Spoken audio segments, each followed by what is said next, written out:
Hello बच्चों, चलिए प्रश्न पढ़ते हैं। प्रश्न दिया है डीएनए के द्विकुंडलित नमूने में प्रत्येक क्षार युग्म अगले युग्म से कितनी दूरी पर स्थित होता है। विकल्प ए है 2 नैनोमीटर, विकल्प बी है 3.4 नैनोमीटर, विकल्प सी है 34 नैनोमीटर तथा विकल्प डी है 0.34 नैनोमीटर।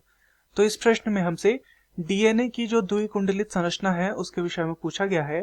अर्थात इस प्रश्न की जो मुख्य अवधारणा वह किस विषय में है, वह है डीएनए की संरचना के विषय में। डीएनए की संरचना, तो डीएनए की संरचना के विषय में हमें जानना है। तो चलिए देखते हैं।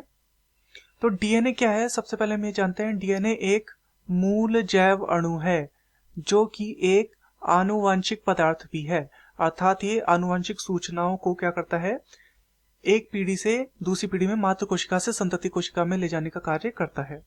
तथा इसमें क्या होते हैं, क्षारक जो होते हैं, नाइट्रोजनी क्षारक जो होते हैं वो हाइड्रोजन बंध द्वारा जुड़े रहते हैं, हाइड्रोजन बंध से जुड़े रहते हैं डीएनए की संरचना में। इसमें क्या होता है, जो एडेनिन जो क्षारक होता है उसका पूरक होता है थाइमीन, जो कि दोहरे हाइड्रोजन बंध द्वारा जुड़ा रहता है। तथा जो ग्वानिन होता है उसका पूरक होता है साइटोसिन क्षारक, जो कि 3 हाइड्रोजन बंध द्वारा जुड़ा रहता है। तो ये इस प्रकार से डीएनए की संरचना होती है। जो एक सामान्य बी डीएनए होता है, बी डीएनए उसका व्यास होता है 20 एंगस्ट्रॉम, 20 एंगस्ट्रॉम उसका व्यास होता है।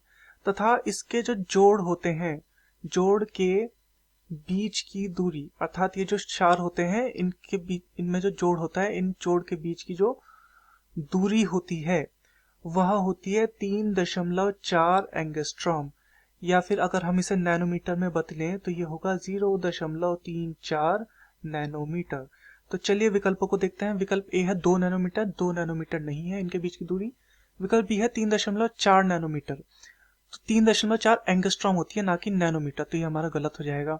विकल्प सी है 34 नैनोमीटर, नहीं इतनी दूरी नहीं होती है। तथा विकल्प डी है 0.34 नैनोमीटर, बिल्कुल जैसा हमने देखा यही सही दूरी है। तो दिए गए प्रश्न का सही उत्तर होगा विकल्प डी 0.34 नैनोमीटर। मैं आशा करता हूँ आपकी यह समझ में आया होगा। धन्यवाद।